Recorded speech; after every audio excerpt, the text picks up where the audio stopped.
Монгол эр хүн та өөрийгөө босго. Өөрийгөө ял. Өнөөдөр та өөрийнхөө хамгийн сайн хувилбарыг бүтээ.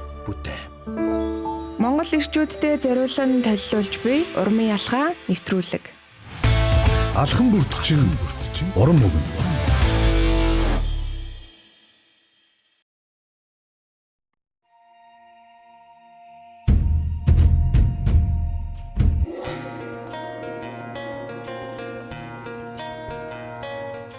Гэр бүлийн радио 104.5, 84.5 долгион дээр суугаад харуулсан сонсож байгаа эрхэм сонсогч танд энэ өдрийн мэндийг хүргье. Гэр бүлийн радио 104.5-аас Монгол ирчүүдэд дэм болох, Монгол ирчүүдэд босгох зорилготой урмын алхаа нэвтрүүлгийг бэлтгэн хүргээд одоо 16 дахь дугаараа танд хүргэж байна. За өнөөдрийн зочин маань хүндэтгэх шалтгаанаар хүрэлцэн ирсэнгүү. Тийм учраас урмын алхаа нэвтрүүлгийн өнөөдрийн дугаарыг гэр бүлийн радиогийн сэтгүүлч, гэр бүл судлаач Амарсан намын би танд хөтлөн төлөвлөхөд бэлэн болсон байна. Өнөөдөр ярилцдаг эр хүн гэсэн сэдвийн хүрээнд ярилцсанаа. Тэгэхээр урмын алхаа нэвтрүүлгийн өнөөдрийн дугаартай хамт байж өнөөдрийн дугаарыг та хамтран бүтээгээрэй гэж урьж байна. Гэр бүлийн радио 104.5, 84.5 радио долгионоор хүлээ авч сонсож байгаа сонсогчд маань ярилцдаг эр хүн гэсэн сэдвийн хүрээнд өөрийнхөө хэлэх зүйлүүдийг 9986 104.5 гэсэн эфирийн шууд утсан дээр шуудаар холбогдож орж ирээд ярих боломжтой шүү. Та нөхөртөөгөө хамгийн сүүлд хизээ ярилцсан бэ? Эхнэртэйгээ ярилцахад ямар асуудал эр хүнд тань тулгардаг вэ? Ярилцаж суръя гэж та ер нь бодож ирсэн үү? Ярилцаж сурна гэдэг чинь өөрөө харилцааны хамгийн гол зүйл байхгүй. Тэгэхээр яг энэ чухал сэдвийн хүрээнд өнөөдөр урмын алхаа нэвтрүүлгийг бүтээнэ. Гэхдээ нэг тактикийг ашиглана. Ямар тактик вэ гэхээр шүүмжилсэн, буруутгасан тийм өнгө аяс хэлбрээр биш. Нөхрийнхөө тантай ярьж исэн, эр хүн та өөрийнхөө эхнэртэй ярилцж исэн, ойлголцож исэн тэр сайхан зүйлүүдээс өөрийнхөө амьдралын өнгөрснөө сэдвүүлээ сайхан түүцгээе. Сайн сайхан талыг нь олж хараад, сайн сайхан тал дээр нь, сайн сайхан байдал дээр нь тулгуурлаад өөрийнхөө нөхөртөөгөө харилцах. Ин ялангуяа эр нөхрөө яриулдаг болгох, ярилцдаг болгох энэ нөхцөл байдлуудыг хамтдаа сайхан өрцгөөё. За гэр бүлийн радио 104.5-ын албан ёсны пэйж хуудсан дээр нэвтрүүлэг маань лайваар хүрж байгаа. За мөн гэр бүл судлаач энэ Амарснаа гэсэн пэйж хуудсан дээр нэвтрүүлэг маань бас давхар лайваар хүрж байгаа шүү. Тэгэхээр лайваар үзэж байгаа үзэгчид маань яг өнөөдрийн урмын алхаа нэвтрүүлгийг бас хамтран бүтээж ер нь ирчүүдийг яриулдаг болгоход ярилцдаг эр хүн гэдэг энэ сэдвийн хүрээнд өөрийнхөө үзэл бодол санал сэтгэлдлийг бас харамгүй сайхан хуваалцаарай гэж хэлэх байна. Тэгээд урмын алхаа нэвтрүүлгийн өнөөдрийн дугаараар би эр хүний ярьдаггүй 10 шалтгааныг бас хөндөн ярина. За дээрэс нь ирчүүд ярихгүй байхад хүргэдэг нөхцөл байдал нөлөөллийг бас сонсогчдаа, үзэгчдээ бас надтай хамтран өнөөдрийн дугаарыг бас бүтээгээрэй гэж урьж байна. За бидэнд нэг ирсэн нэг юм кейс байгаа. Надад нэг ирсэн нэг юм кейс байгаа. Ямар кейс вэ гэхээр нэг бүсгүй битсэн. Юу гэж битсэн бэ гэхээр манай нөхөр их сайн хүн. Арх удаггүй, гэр бүлдээ үнэнч. Гэхдээ нэг асуудал бит хоёрт байдаг. Манай нөхөрт байдаг. Тэр нь юу вэ гэхээр юу ч ярьдаггүй. Юу бодож байгааг нь би мэддэггүй. Юунд гомдож байгааг нь мэддэггүй. Нэг гэрт амьдрдагч заримдаа бит хоёр хол юм шиг санагддаг. Ярилцъя гэхээр юм хэлдэггүй. Ийм хүнийг яах ёстой вэ гэсэн нэгэн асуултыг нэгэн бүсгүн манаас асуусан байна. Тэгэхээр яг ийм нөхцөл байдалд та бас орж байв уу? Ийм нөхцөлд байгаа энэ бүсгүйд хандаж та бас юу гэж хэлэх вэ? Энэ эр хүнийг яриулдаг болгоход яаж түлхүүр нөлөө болох тийм зүйлүүдийг та бас коммент хэсэгт сэтгэл хэлбэрээр үлдээгээрэй. За мөн 9986 104.5 гэсэн шууд утсан дээр шуудаар холбогдож орж ирээд ярих боломжтой шүү. Олон ирчүүд дотроо хадгалдаг, ганцаараа шийдэх гэж оролддог, асуудлаа ярьдаггүй. Тийм учраас нэг л өдөр энэ нөхцөл байдлаас нь үүдэлтэйгээр нөгөө уур бухимдал үүсдэг. Үл ойлголцол эцэстээ уур хилэн болж үлддэг. Тэгээд эцэст нөгөө хөндийрэл бий болдог. Заримдаа асуудал харилцааг сүйтгэдэггүй. Харин ярилцаж ойлголцохоо болсон үед харилцаагаа алддаг юм шүү. Тийм учраас нөгөө нэг ярилцаж ойлголцсон гэдэг өөр их чухал. Ирчүүд яагаад ярьдаггүй вэ гэдэг дээр нэг тогтсон ойлголт байдаг л да. Багаасаа авж өссөн нэг юм суурь юм байгаад идэг. Юу гэхээр эр хүн уйлдаггүй маа, эр хүн дисдэг юм аа, эр хүн дуугүй байдаг юм аа гэдэг энэ нэг сургаал номлол ер нь бол ингээд нэг олон эрчүүдийн тархинд бүр ингээд суудсан. Тэгэхээр нөгөө нэг энэ нөхцөл байдлаас үүдээд за би юм яриад хэрэггүй, би юм яриад дими магадгүй зарим тохиолдолд өвдснөө ч хилдэггүй, айснаа ч хилдэггүй, ядарснаа ч хилдэггүй, гонигтай байгаа, баяр хөөртэй байгаа аль нэг мэдрэмжээрээс илэрхийлдэггүй. Илэрхийлээд хэлчих гэхээр магадгүй эр хүн тэгдэггүй гэдэг энэ нөхцөл байдал хайрцаглагдмал ойлголтод баригдчихсан. Тэгээд нөгөө мэдрэмжээ хилдэггүй учраас энэ цагийн зарим нэг эхнэрүүдэд хүнд мэдрэмжтэй байгаад байдаг. Нөгөө харилцаа нь хөндөрөхөд хүрээд байдаг. Тэгэхээр хилэгдээгүй мэдрэмж гэдэг зүйл бол алга болдоггүй. Харин сэтгэл дотор хоримтлагддаг, үлддэг. Тэгээ эцэстээ ямар нэгэн байдлаар уур хилэн болж харилцаанд үүсдэг юм шүү. Тэгэхээр болж игэл илэрхийлжих нь өөрөө чухлаа. Тэгэхээр ямар байдлаар, ямар аргаар яаж илэрхийлэх вэ гэдэг чинь өөрөө хувь хүний нөгөө нэг өөрийгөө илэрхийлэх чадамж, харилцах нөлөөлөл энэ бүхэнтэй ерөөсөө шууд салшгүй холбоотой.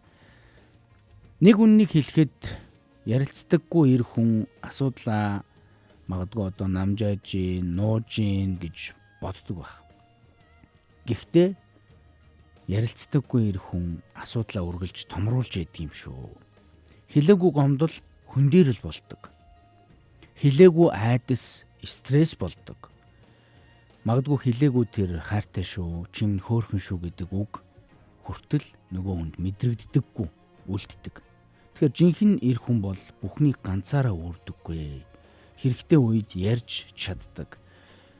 Надад ийм хэцүү байна. Би гонигтай байна. Би энэ асуудлыг ганцаараа шийдэж чадахгүй байна. Энд надад тусламж хэрэгтэй байна гэдэг байдлаар хайртай дотны хүмүүсээс тусламж дэмжлэг авна гэдэг өөрөө жинхэнэ эр хүний одоо мөн чанар шүү. Энэ бүхнийг бас бодох хэрэгтэй, ойлгох хэрэгтэй. Ганцаараа даагаад гарах, туулаад гарах зүйлүүд мэдээж эр хүнд байлгүй яах вэ? Гэхдээ яг арга мухардж байгаа, хүчин дутж байгаа, мөхсдөж байгаа үед бол яхахгүй хайртай дотны хүмүүсээс тусламж дэмжлэг авч адаглаад л дотроо байгаа зүйлээ уудалж гаргаж ярилцдаг байна гэдэг эрчүүдийн хувьд их чухал гэдгийг энэ ч онцолж хэлэх гээд байгаа юм. Ярилцах нь одоо зарим тохиолдолд нөгөө гонигтай байгаагаа, сэтгэл эмзэг байгаагаа ингээд ярина гэхээр нөгөө сул дорой ийм имийг одоо эмхтэй хүнд хэлээд ойлгохгүй гэдэг байдлаар сул дорой эр хүний шинж гэдэг байдлаар магадгүй зарим тохиолдолд эрчүүд харах гээд байдаг. Тэгэхээр энэ бол сул дорой байдал бол огтхонч биш шүү. Харин харилцаанд хөрөнгө оруулж байгаа. Харилцаагаа аварч үлдэж байгаа. Өөрийнхөө ийм байгаа шүү гэдгээ эхнэртээ илэрхийлнэ гэдэг чинь эхнэр чинь таныг ойлгох, ойлгох энэ боломжийг нөхцөлийг бүрдүүлж байгаа хамгийн том хэлбэр юм шүү. Үүнийг та бодож ойлгоно гэдэг бол өөрөө их чухал шүү. За Монгол эрчүүдэд одоо ярилцаж чадахгүй байхад хүргэдэг 10 гол шалтгаан байдгаа гэж би хувьдаа боддог. Ямар 10 гол шалтгаан байдаг вэ гэхээр түрүү хэлсэнчлэн номер 1-т нь бол энэ эр хүн уйлдаггүй, эр хүн гомддоггүй, эр хүн дисдэг гэдэг энэ хүмүүжил дунд өссөн эрчүүдийг хайрцагцсан энэ мэдрэмж бол яхаарахгүй эр хүнийг ярихгүй байхад хүргэдэг. Суур шалтгаан, суур асуудал гэж би боддог. Тийм ч учраас эрчүүд юу мэдрээд байгаагаа үгээр илэрхийлж чаддаггүй. Энэ хүндрэлтэй байдаг. Магадгүй энийг илэрхийлчих юм бол би өөрөө эвгүй байдалд орчихно гэдэг. Энэ нөхцөл байдал чи эргээд л нүүн ярихгүй байхад хүргэдэг. Тэгэхээр багаасаа авсан энэ мэдрэмжийг дотроо тээгээд байх хэрэг байхгүй. Энэ бол эрчүүдийн хувьд одоо эвдэх ёстой томоохон хайрцаг болчиход байна. За хоёрдугаарт эрчүүд ярихгүй байхад хүргэдэг нэг гол шалтгаан бол сул дор харагдахаас айдаг. Түрүү хэлсэнчлэн нөгөө айж байгаагаа, гуниглаж байгаагаа, эргэлзэж байгаагаа хэлвэл нэр хүнд унчих юм шиг. Үнэндээ мэдрэмжээ ярьж чаддаг байх нь сул дорой биш ээ. Тэгэхээр үүн дээр хизээч битгий одоо өөрийнхөө мэдрэмжийг илэрхийлэхээс битгий төвөгшөө. Нэр хүнд унах хэлбэр гэж битгий хар. Харин мэдрэмжээ илэрхийлж ярьж чаддаг энэ шинж чанар бол нөгөө төлөвшлийн дээдлийн цэг рүү хүрэхэл хамгийн одоо гол алхмууд болчиход байгаа. Та гонхтой байж болно шүү дээ. Та магадгүй эргэлзэж болно, шийдвэр гаргаж чадахгүй байж болно.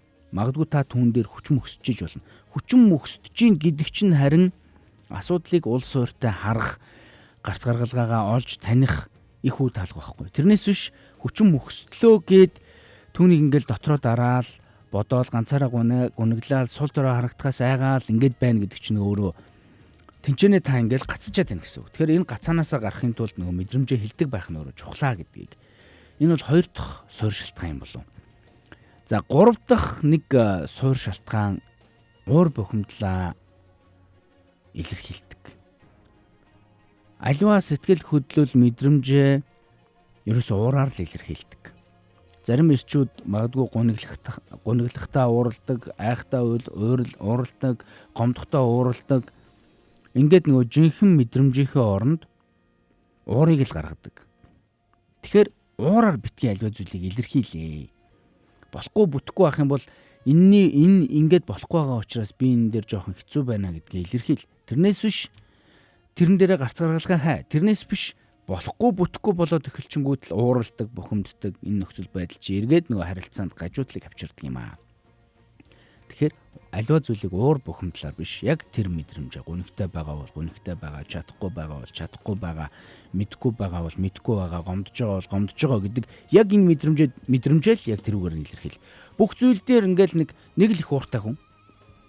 Тэгэхээр ийм нөхцөл байдал чинь нөгөө хүн чинь энэ хүнтэй одоо ярилцах ямар ч сэтэл төрөхгүй гэдэг нөгөө нэг хаалттай хаалгыг үүсгэхэд нөлөөлдөг чухал хүчин зүйл бол энэ уурын сэтгэл зүй. Бүхэл зүйлийг уураар илэрхийлдэг байдал юм шүү гэдгийг би хэлье. За 3 зүйлийг ярьлаа. Эр хүн ярьж чадахгүй байхад төрөгдөг 3 зүйлийг ярьлаа. Цаана 7 зүйл бий.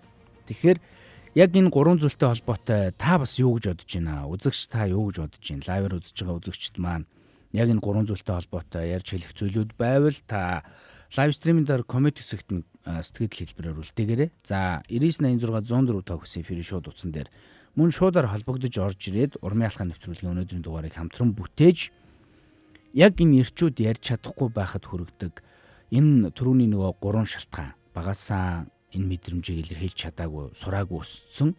За 2 дугаарт сул дорой хорогдохоос айдаг. За 3 дугаарт уур бухимдлаа илэрхийлж мэдрэмжээ илэрхийлдэг гэдэг энэ 3 зүйл дээр та юу гэж бодож байна? Энэ талтай холбоотой зүйлүүдээ ярьж хэлж болно шүү. За нөгөө талдаа 4 дахь рүү нөрье. Эрчүүд ярьж чадахгүй байхад хүрдэг 4 дахь одоо гол шалтгаан бол өмнө нь ямар нэгэн яриа хөрөө үүсгэе гэхээр үргэлж тэр нөхцөл байдалдаа шарахыг авч исэн нөхцөл байдлаас үүдэлтэйгээр ярьж чаддаггүй. Ямар нэгэн зүйл дээр ингээл яриа хөрөө үүсгэхээр дооглуулж исэн. Магадгүй үл тоогдож исэн нөгөө аниулж исэн гэж ярьдаг тий. За зарим тохиолдолд буруугаар илэрхийлэгдэж, буруугаар ойлгогдож байсан энэ өнгөрсөн харилцааны дуршлаг нь ярилцах хүсэлд магадгүй саад болдог. Ахаад дооглуулахаас айдаг, ахаад үл тоогдохоос айдаг, ахаад одоо буруугаар илэрхийлж, буруугаар ойлгогдохоос айдаг. Тийм учраас энэ шархнаасаа болоод дахин тэр шарахыг одоо мэдрэхээс айдаг учраас, имээдэг учраас ярихаа зогсоодог. Ярихгүй хүрдэг. Энэ бол нөгөө зарим тохиолдолд зарим эрчүүд дээр бүр ингэж гүн мэдрэгддэг. Яриан дээр нь жоохон өөлөх юм уу, дооглох юм уу, тим шинж тэмдэг үүсгэтэл шууд хаалгаа барих, эсвэл уурлах, эсвэл тэр орчноос холдох гэдэг энэ мэдрэмжүүдийг илэрхийлдэг шин. Тэгэхээр энээсээ улбалаад нөгөө нэг за энэ дээр би яриад нэмэргүй дээ, димидэ гэдэг энэ мэдрэмжүүдийг үүсгээд байдаг. Тэгэхээр болж өгвөл яг таны ойр орчимд ч байгаа, ойрын дотны бүсэд байгаа тэдгээр эрчүүдэд түрүүний ярьсан энэ 1 2 3 4 дэх энэ шалтгаануудаас үүдэлтэйгээр яриха болсон тохиолдол нөхцөл байдлууд хэр байдаг вэ? Үүн дээр та бас нэг бодож үзээрэй. За 5 дугаарх нэг чухал хүчин зүйл нь юу вэ гэхээр сонсдог хөнгүү мэт санагддаг учраас ярьдаггүй. Зарим эрчүүд за ярьсан ч намайг ойлгохгүй дээ. Ярьсан ч энэ өөрчлөгдөхгүй дээ. Тийм учраас би дуугүй байх нь дээрээ гэдэг байдлыг сонгодог. Энэ мэдрэмжийг үүсгдэг. Энэ мэдрэмжээр нөгөө нөхцөл байдлуудыг хаадаг. Тэгэхээр би танд нэг үнэхээр чухал хөшөөрөгийг, чухал үнцгийг хэлье. Тэр нь ямар үнцэг, ямар хөшөөрөг вэ гэхээр эр хүн дуугүй болоод эхлэх юм бол, дуугүй байгаад эхлэх юм бол эр хүн дуугүй байснараа хүчтэй болдоггүй шүү. харин ойлгож чадсанаараа хүчтэй болдог гэдгийг та маш сайн бодоорой. За нөгөө талдаа хэлэх ёстой нэг чухал санаа, чухал өнцөг нь юу вэ гэхээр эр хүний дуугүй байдал гэдэг бол эр хүний одоо дуугүй болж байгаа, чимээгүй байгаа энэ хэлбэр бол өөрөө бусдаас тусламж гуйж байгаа түүний хамгийн чанга тусламжийн дуудлага чимээч байж болдог шүү. Энэ нөхцөл байдлыг бас ойлгох хэрэгтэй, бодох хэрэгтэй. Ярилцаж сурна гэдэг чинь хүний дадал хэвшил, хүний чадвар, хүний тархины нөгөө нэг илэрхийлэмжүүд. Тархинд бодож байгаа бодлоо эмх зэгцтэй яриа, тодорхой ойлгомжтой яриа болгож хувиргана гэдэг чинь хүн болгонд одоо байх ёстой, суух ёстой хамгийн чухал зүйлүүд. Нэг ялангуяа одоо хосын харилцаан дээр байдаг, хосын харилцаан дээр үүсэх ёстой чухал зүйл асуудал шийдэх маргаан зөрчил энэ бүхнийг шийдэх байдал дээр эмэгтэй хүн ингээл таг гэл ингээл яриад эхлэнгүүт эр хүн яадаг вэ гэхээр тэрэн дээр дууг орчдөг, дууг олчдөг. Дуугүй байж байжгаад хамгийн сүлд магадгүй одоо хүчтэй байдлаар тесэрдэг, ууралдаг, асуудлыг уураар шийдэх гэж үздэг. Энэ нөхцөл байдлууд чи эргээд нэг хосын харилцаанд хортой байдлыг үүсгээд идэг. Тэгэхээр болж өгвөл ерөөсөө дуугүй байх энэ нөхцөл байдлыг биш. Би энэ асуудалтай нүүр тулъя, ойлголцъё гэдэг энэ нөхцөл байдлыг харилцаанд өрж бий болгож сурна гэдэг чинь өөрөө чухал шүү. Энэ нөхцөл байдлыг үүсгэж чадаагүй улмаас нөгөө нэг хүндий хүтэй харилцаа амьдралд харилцаанд ингээд бийжээд идэг, тогтоод идэг гэдгийг бүхэл эрчүүд манаас нэг санаасай, бодоосой аль болох ярьж илэрхийлж сурах энэ дадал хэвшилд өөрийгөө уусгаасай гэж. За дараагийнх нь нэг чухал зүйл нь бүхнийг ганцаараа даах ёстой гэж боддог учраас аливаа асуудлыг бусадтай нэг ялангуяа одоо их нэртэйгээ ярилцаад шийдчихье гэхийн оронд би өөрөө л шийдэх ёстой, би энэ ачаагаа өөрөө л үүрэх ёстой, бусдад энэ ачаагаа өөрүүлэх ёсгүй гэсэн энэ бодол чинь эр хүнийг аажмаар дуугүй болгож аажмаар ганцаардуулдаг ийм мэдрэмжийг өгөөд идэг шүү. Тэгэхээр болж өгвөл яг энэ бүхнийг ганцаараа давах ёстой гэдэг энэ нөхцөл байдлыг аль болох үүсгэхгүй байх нь яах гэж гэр бүл байдیں۔ Хамтдаа бүхнийг шийдэх гэж, хамтдаа бүхнийг хийх гэж, хамтдаа бүхэн дээр гарц гаргалгааг гаргах гэж гэр бүл гэж байдаг. Тэгэхээр аливаа зүйл дээр ярилцаад, их нэртэй санаа бодлоо хэлээд, эхнэрээсээ зөрүүлээд, мэдрэмжүүдийг аваад тэгээд хамтдаа асуудлыг шийдвэрлэн гэдэг чинь өөрөө чухал байдаг шүү. Мэдээж гэр бүлийнхаа эдийн засгийн асуудлыг, чухал шийдвэрийг эр хүн өөрөө л одоо бие дагаа шийдэх ёстой гэдэг энэ уламжлалт, хандлага, сэтгэлгээ, ойлголт өөрөө өнөө цагийн зарим нэг эрчүүдийг их нэртэйгээ ярилцахгүй байхад хүргэдэг. Ганцаараа асуудалд хандах гэж үздэг энэ чухал хөшүүргүүдийг, нөхцөл байдлуудыг бий болгоод байна. Тэгэхээр ийм хандлагаар одоо явха болий. Аль болох их нэртэйгээ ярилцъя, ойлголцъя, асуудалд өөрийнхөө өнцгөр, өөрийнхөө байр суурьаар хандаад эцэст нь эхнэрээсээ гомдлын мэдрэмж чи надтай ерөөсөө юм ярьдаггүй шүү дээ. Чи ингэ шийдчихдэг шүү дээ. Би чамд ер нь хэрэг байд юм уу гэдэг. Энэ мэдрэмжийг эргээл нөгөө нэг бүсгүй хүн янз бүрийн байдлаар, хатуу байдлаар, ширүүн байдлаар, хөнгөн байдлаар гэл янз бүрийн хэлбэрээр илэрхийлдэг. Энэ нөхцөл байдал нь эргээл нөгөө нэг харилцаанд хөндий хүтэн байдлыг авчирдаг учраас бүхнийг ганцаараа даах ёстой гэдэг энэ хандлагыг ер нь бол үгүй хийцгээе гэдэг уриалгыг хятгалгыг хүргэе. За энэ эрэгтэй хүний ярихгүй байгаа шалтгаантай холбоотой би түрүүн бол ингээд 6 зүйлийг бол ярьлаа шүү дээ. Тэгэхээр энэ 6-тай холбоотой үзэгчтэй, сонсогчтой бас юу гэж бодож байна вэ? Урмын алхааны нэвтрүүлгийн өнөөдрийн дугаараар ярилцдаг эр хүн гэсэн сэдвийн хүрээнд нэвтрүүлгийг бэлтгэн хүргэж байна. Тэгээд ярилцдаг эр хүнийг бүтээхэд та бас оролцоорой. 9986 104 5 гэсэн мессежний дугаар болоо шууд утсан дээр яг одоо шуудаар холбогдож орж ирээд таны нөхөр яавал ярьдаг вэ? Таны аав ямар зүйлүүд дээр ярьдаг байсан бэ? Эр хүнийг ярьдаг болгоход яах хэрэгтэй гэж та бодож байна вэ? За нөгөө талдаа их нэртэйгээ ярилцдаг маш олон эрчүүд байгаа шүү дээ. Эв зүйтэйгээр ярилцаад асуудлаа шийдээд ойлголцож чаддаг маш олон эрчүүд байгаа. Эдгээр эрчүүд маань ч гэсэн өөрийнхөө жишээ түүх дуршилгаас хуваалцаж бусад эрчүүдтэй ярилцдаг болоход ярилцсан гэдэг чинь өөрөө харилцааны хамгийн чухал зүйл хоёр хүнийг холбож өгдөг, ойлголцлын гүүрийг тавьдаг хамгийн чухал зүйл. Тэгэхээр энэ чухал зүйлийг бий болгох үүднээс өнөөдрийн нэвтрүүлгийг та бас хамтран бүтээгээрэй гэж сонсогч таныг, үзэгч таныг урьж байна. Тэгээд өнөөдрийн нэвтрүүлэгт оролцож, нэг ялангуяа өөрийнхөө дуу хоолойгоор оролцож, хайртай дотны хүндээ урам өгөөрэй, ирчүүддээ урам өгөөрэй. Тэгээ монголчуудын нэг одоо харилцаанд баримтлаад байгаа нөхцөл байдал нь ерөөсөө буруутгадаг, зэмэлдэг, шүүмжилдэг ийм хандлагыг л ерөөсөө харилцаанд бий болгоод байгаа ирчүүдтэй харилцахдаа. Энэ тактик бол өөрөө буруу байна гэж би судлаачныхаа зүгээс харж байна. Буруутгах тусам хамгаалтын механизм нь ажиллаж эхэлдэг, өөрийгөө хамгаалдаг, би яатсан гэдэг энэ хэлбэр рүү ордог, тантай харилцааны хаалгууд хаагддаг.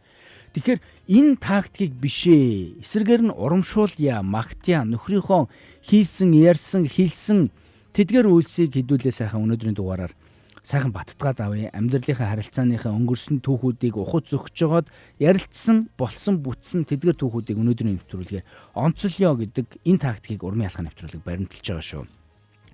Тэгээд магтаал урамшуул гэдэг бол эр хүний сэтгэлийн хоол байдаг. Тэгэхээр энэ хоолыг нь өгөх улмаар эрчүүдийг илүү их одоо зоригтой, илүү их бүтээлч, илүү их урам зоригтой болох энэ үнцгийг урмын алхаа нэвтрүүлэг сэдэж байгаа шүү гэдгийг л бүхэл хүмүүс маань ойлгоод авчаасаа гэж хэлэх байна. За түрүүний ярьсан 6 зүйлтэй холбоотой ярих хэлэх зүйлүүдэд та комментоор эсвэл шууд утсан дээр холбогдоод хэлээрэй гэдгийг хэлсэн. За 7 дахь зүйл рүү оръё.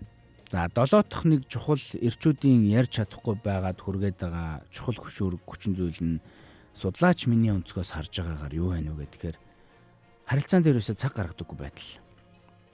Утас ухахад ажил дээр, сошиал сүлжээнд одоо маш их цагийг ингээл гаргаал идэг. Өөрөө яаж иж байгаа л гаргаад идэг. Тэр үтэхэл бүр ингээд жолоо барьж явахдаа хүртэл утас скролдол яваад идэг. Тэгсэн мөртлөөсөө яг их нэртэйгээ ярилцъя. Миний хань өнөөдөр ямар байсан сэтгэл санааг нь асууя. Үр хүүхдүүдтэйгээ ярилцъя. Яг энэ харилцааны талбар дээр ерөөсөө цаг гаргадаггүй байдал. Угаасаа л ингээл утас уух хэрэгтэй юм шиг, угаасаа л телевиз үзэх хэрэгтэй юм шиг, угаасаа л гэртээ очиод ингээл байж явах хэрэгтэй юм шиг. Энэ замыг ерөөсөө ингээд үүсгэсэн. Бүхэл эрчүүд юм байна шүү дээ. Өдөржин ажил хичээд би орой би амархгүй яад юм бэ? Өдөржин ажил хичээд би нэг жоохон зүйл дуртай юм үзээд ингээд өөрийгөө сатааруулахгүй яад юм бэ? Гэдэг үгээр нөгөө нэг утас ухдаг байдлаа, телевиз үздэг байдлаа, ярилцдаггүй байдлуудаа хааж болохгүй. Тэгэхээр харилцаа гэдэг чинь цаг хугацаа, бүр чанартай цаг хугацаа гаргаж ийж тэнчэнээс чанарждаг, хин хиндээ сэтгэл ханамжтай мэдрэмжийг өгдөг чухал зүйл бол яг энэ цаг гаргах гэдэг байдал байдаг юм шүү. Тэгэхээр болж өгвөл өдрийнхөө тэр хэрэггүй, чанаргүй цаг хугацаануудыг болж өгвөл үгүй хийгээд хантайгаа ярилцах тал дээр анхаарал хандуулдаг байгаарай. За одоо зарим тохиолдолд нөгөө нэг мэдээллийг тодорхойгоор дамжуулдаггүй шүү дээ. Завгүй л алга болчдөг тийм. За гэтэл утсаа авлаа, эхнэрийнхээ дугаарыг хийлээ. За магадгүй миний хувьд бол ингээд эхнэрийнхээ дугаарыг 7-гийн товчон дээр удаан дарахтал шууд ингээд залгахчдаг байхгүй. Заавал дугаарыг гэж уртаар хийхгүйгээр. Тэгэхээр яг энэ мэтчлийн ингээд утсаа авлаа, дугаараа хийлээ, залглаа, дүүд гэдэг нэг 3 дуудлаа. За энэний ард утсаа авлаа. За хөгшин тим ажилтай байна. Тэдний хугацаанд болох нэ. Гэт хэлэх энэ хугацаа бол за урттаа гэхэд нэг 15 секунд л болно шүү дээ. Завгүй байлаа гэхэд өнөөдөр бид нэр харилцаандаа хөрөнгө оруулалт хийгээд эхнэр чинь тэнцээ өглөхгүй, уурлахгүй таныг ойлгох тодорхой мэдрэмж үүсгэхийн тулд заавал энэ тодорхой байдлыг үүсгэж харилцаандаа цаг гаргаад нэг утсаар ингээд залгаад хэлэхэд бол нэг 15 секунд л ихтэй өргөдөнө. Тэгэхээр болж өгвөл яг иймэрхүү байдлыг хичнээн завгүй байсан ч гэсэн их нэртэйгээ мэдээл дамжуулаад ярьцдаг байгаарай гэдэг уриалгыг эрчүүддээ хүргэе. За энэ бол нөгөө нэг эрчүүдийн ярилцаж чадахгүй байхад хүрэгдэг 7 дахь хүчин зүйл буюу харилцаандаа цаг гаргадаггүй байдлаас дадал хөвшлээс үүдэлтэй гэдэг зүйлийг бол ярьлаа. За 8 дахь эрчүүдийн ярьж чаддаггүй нэг хөшөөрг нь судлаач миний зүгээс харахад юу байна вэ гэхээр ялах гэж дайрдаг. Эрчүүд ялах дуртай л да, ялагдах дургүй. Энэ бол нөгөө эрчүүдийн эрэгтэй хүний төрлөх шинжид байдаг зүйл. ялагдан бууж өгнө гэдэг бол сул доройн шинжигсэн байгалийн төрөлх хөвгөлтөлтэй хүмүүс ч дээрж үтж байна. За тийм учраас магадгүй нөгөө ялах гэж ярьдаг. Ялах гэж ярьдаг учраас нөгөө нэг ярилцахгүй байх нөхцөл байдлууд харилцаанд бийждэг. Зарим хүмүүсийн хувьд ойлголцох гэж биш, харин өөрийгөө зөвтгөх гэж ярьдаг. Ийм үед яриа маргаан болж хувираад идэг. Тийм учраас нөгөө нэг ярилцаж чадахгүй байх, ярихгүй байх. За ингэжсэнээс болчидоо гэдэг энэ дуугүй байдал үүсдэг. Ярилцаж чадахгүй байх зөрчилтэй байдал нэмэгдсээр л байдаг. Тэгэхээр ирчүүдээ би танд хэлье. Хосын харилцаа бол үнэхээр ялагчгүй харилцаа шүү. Ойлголцол чухал байдаг болохоос биш, өөрийгөө зөвтгөх, нөгөө хүнээ ялах ийм сэтэл хосын харилцаанд хизээч амжилт үзүүлдэггүй. Хосын харилцаа битгий хэл найз нөхдийн харилцаанд ч, за тэр тусмаа ажил албаны харилцаанд ч энэ хэлбэр бол үнэхээр буруу хэлбэр. Тэгэхээр болж өгвөл ялах гэж ярьдаг энэ нөхцөл байдлыг аль болох үгүй хий.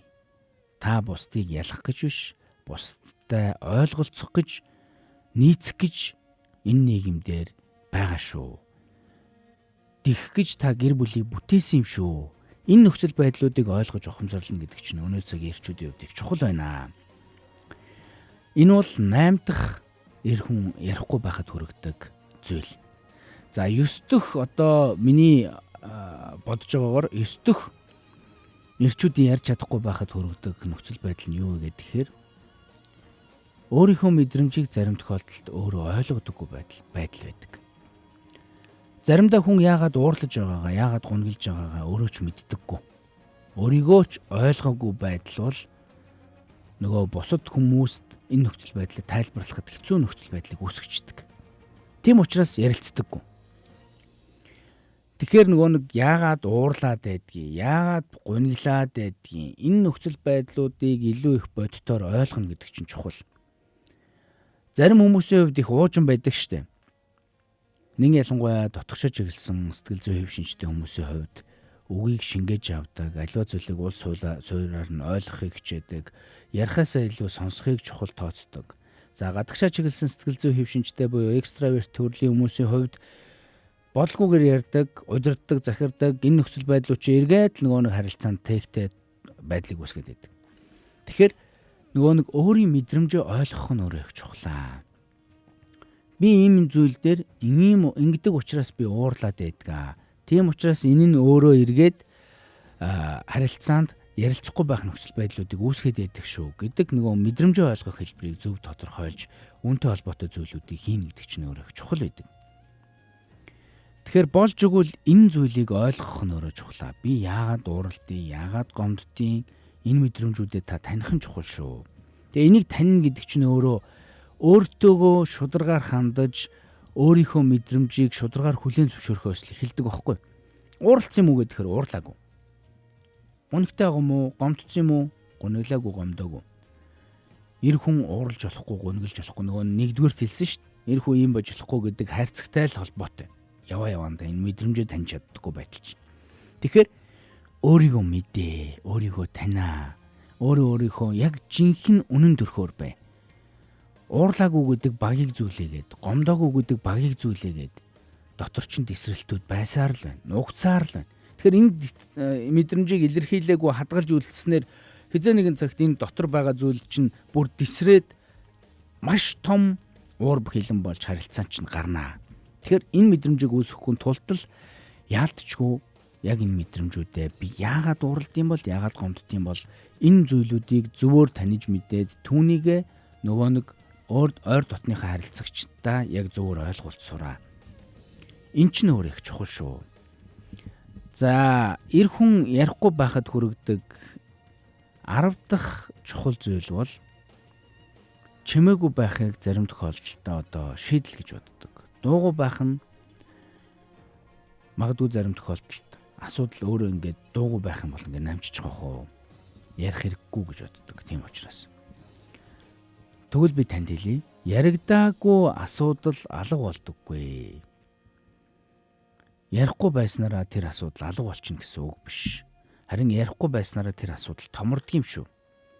Томордог учраас дараад нь нөгөө нэг үл ойлголцлын зузаан хан үүссэн байдаг. Тэгэхээр болж өгвөл чимээгүй байх нь шийдэл биш. Чимээгүй байх нь харин харилцааны хамгийн том тахал. Тэгэхээр болж өгвөл чимээгүй байснараа асуудлыг шийднэ гэж хизээч үтгий бод. Харин асуудлыг би өөрөө шийдье. Яг одоо үүнд санаа тавья гэдэг энэ нөхцөл байдлуудыг аль болох барьж сурах нь өөрөө чухал шүү гэдэг зүйлийг хэлье. За, урмын алхаа нэвтрүүлэг эр хүн ярихгүй байхад хүрэгдэг 10 чухал санааг би судлаачныхаа зүгээс хэллээ. Яг энэ 10 чухал зүйл дээр та бас юу гэж бодож байна? Эхнээс нь ахуулаад довчхон богинохон хэлбэрээр нэг дуртчихъя. Багасаа энэ мэдрэмжийг илэрхийлж чадаагүй учраас ярьдаггүй гэдэг. Нэгт, хоёрт сул дорой харагдахаас айдаг. Гуравт уур бухимдлаа бухимдлаар л одоо аливаа зүйлийг илэрхийлж сурсантай холбоотой. За, дөрөвдүгээрт өмнө нь ярьж байгаад одоо шархалсан нөхцөл байдлуудаас, цавдугаарт сонсох хүнгүй учраас одоо ганцаарддаг энэ байдлаас үүдэлтэйгээр ярьсан ч ойлгохгүй гэдэг энэ нөхцөл байдлаас үүдэлтэйгээр гэсэн үг шүү дээ. За, 6 дугаарт бүхнийг ганцаараа давах ёстой гэж боддгоос, 7 дугаарт харилцаанд цаг гаргадаггүй, 8 дугаарт ялах гэж ярьдаг учраас, 9 дугаарт өөрийн мэдрэмжийг таниагүй байдлаас, 10 дугаарт чимээгүй байхыг шийдэл гэж боддог. Энэ гэсэн энэ 10 шалтгааны улмаас одоо эрчүүд ярихгүй байхад хүрдэг шүү гэсэн 10 зүйлийг судлаач хүнийхээ зүгээс урмын алхаа нэвтрүүлгийн өнөөдрийн дугаараар танд дэвшүүллээ. Тэгэхээр энэ 10 зүйлтэй холбоотой танд ярьж хэлэх зүйлүүд байвал яг одоо эфирийн шууд утас 9986 104 5-ыг нээсэн байна. Тэгэхээр шууд утсан дээр та шуудаар холбогдож орж ирээд ярих боломж байгаа шүү. За, мөн лайв стриминд ор коммент хэсэгт нь сэтгэл хэлбэрээр үлдээж та өнөөдрийн дугаарыг бас хамтран бүтээлцэх боломж байгаа гэдгийг хэлье. Лайвын дор та коммент хэсэгт нь комментээр бичээд сэтгэл хэлбэрээр үлдээгээд та нөхөртөөгөө ярилцахад яг ямар хүндрэлүүд үүсдэг вэ? Эр хүн та их нэртэйгээ ярих гэхээр яг юу нь болдог вэ? Түрүүний миний хэлсэн 10 зүйл хэр нийцж байна вэ? Энэ талтай холбоотой ярих хэлэх зүйлүүдээ бичээрэй. За, нөгөө төвөр үнэхээр сайхан ярилцж чаддаг, ойлголцож чаддаг эрчүүдийг, аавуудыг, ах нарыг, тэр хүмүүсийг онцлоод мэдээж нөгөө нэг эрэгтэй найзууд орно, хөргнүүд орно, магадгүй эрэгтэй дүү орно. Энэ одоо ярьж чаддаг, ойлголцож чаддаг тэдгээр эрчүүдийг лайвын доор коммент хэсэгт меншн хийгээд тэр хүмүүсийг бас урамшуулаарай. Үнэхээр сайн ярилцж чаддаг, намайг ойлгодог ийм учраас меншн хийгээд энэ чанарыг чинь онцолж байгаа юм шүү гэд лайвын доор та бас меншн хийгээд оролцоорой. Тэгээд мохсон, бөхсөн ийм сэтгэл зүйтэй, ийм хандлага харилцаатай эр хүнийг биш. Эсвэргээрээ урам авсан, урамссан, таны хэлсэн үгнээс болоод, таны магтсан байдлаас болоод илүү их сэтгэлдээ галтай ийм эрчүүдийг урмын алхаа нэвтрүүлэг үүсгэхийг зорж гинэ, бүтээхийг зорж гинэ. Тэгэхээр яг одоо та түрүүний 10 зүйлтэй холбоотой за мөн өөрийнхөө амьдралын харилцааны түүхийг бодож байгаа, тунгааж агаад эрчүүдийг ярихад хүргэдэг.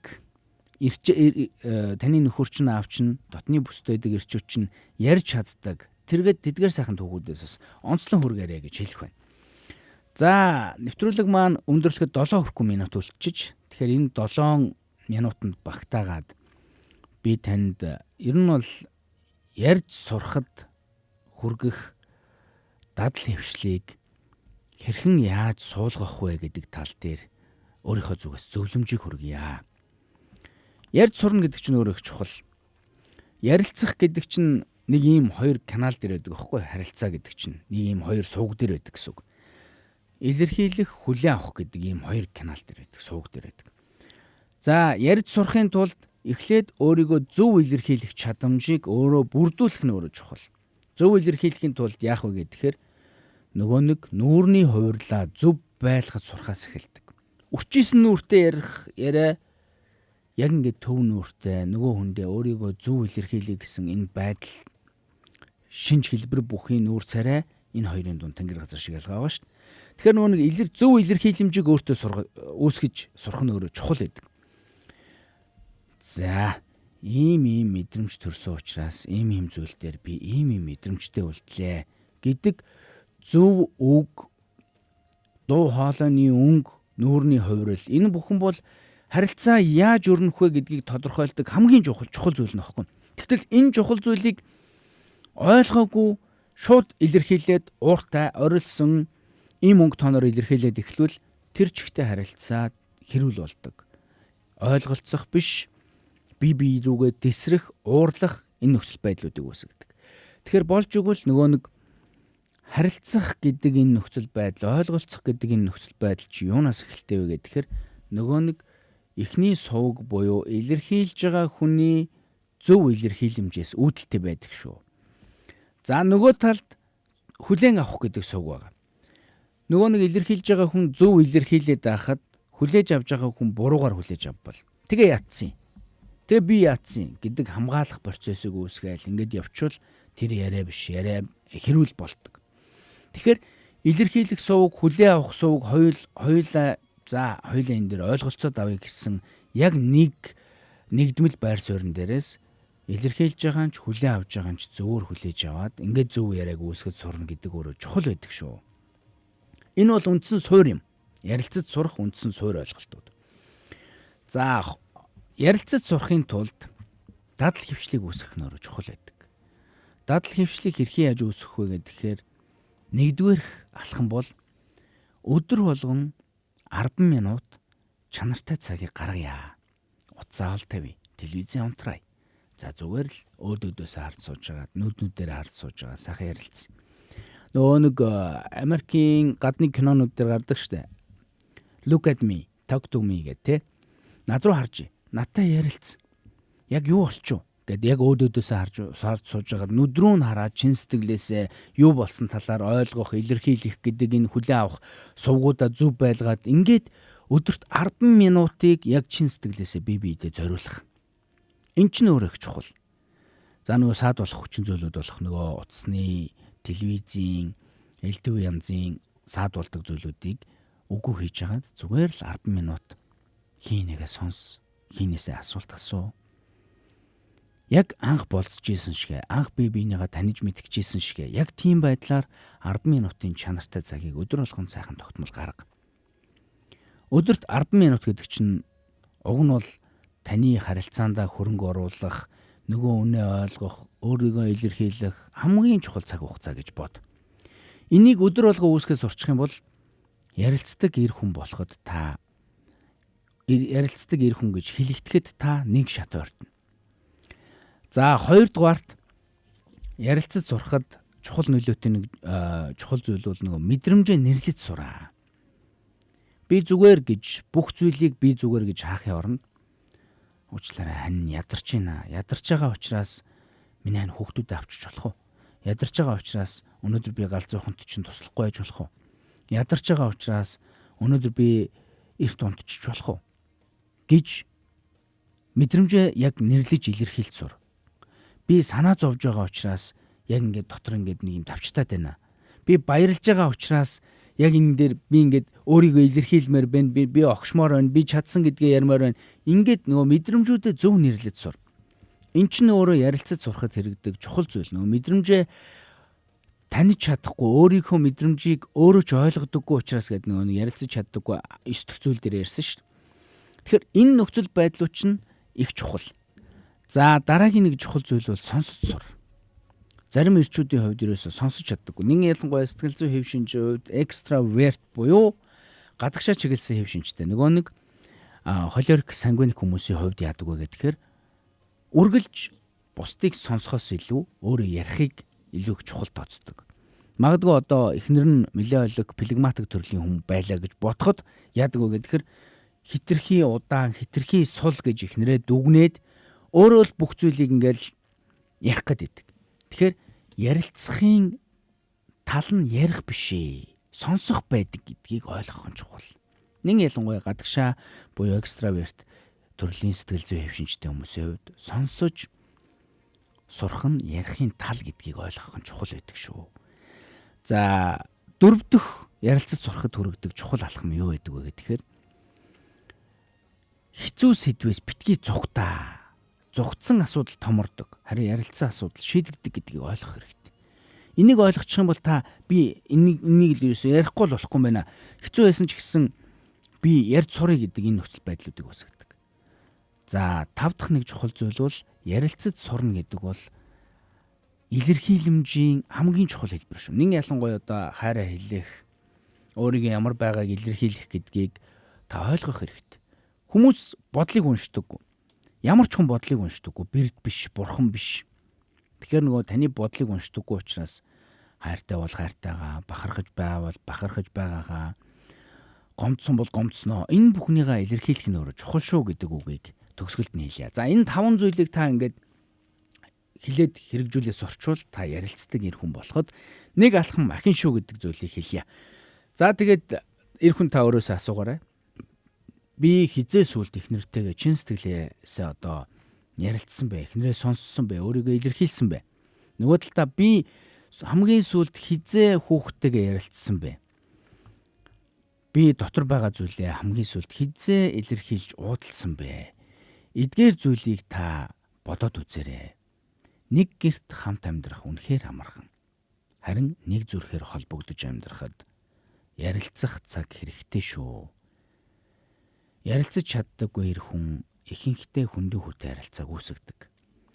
Харин ярилцаж чаддаг эрэгтэй хүн халуун дулаан харилцааг, дотн харилцааг амьдралд харилцаанд үүсгэдэг юм шүү гэдэг үгийг хэлээд өнөөдрийнхөө дугаарыг жаргая. Өнөөдрийн нэвтрүүлэгтээ хамт байсан бүхий л хүмүүстээ маш их баярлалаа. Урагшлуулаад та гэр бүлийн радиогийн хөгжим мэдээллийн хөтөлбөртөөгөө хамт байгаарай. Эр хүн тугч барьдаг, тугалж хариулдаг гэдэг үстэй.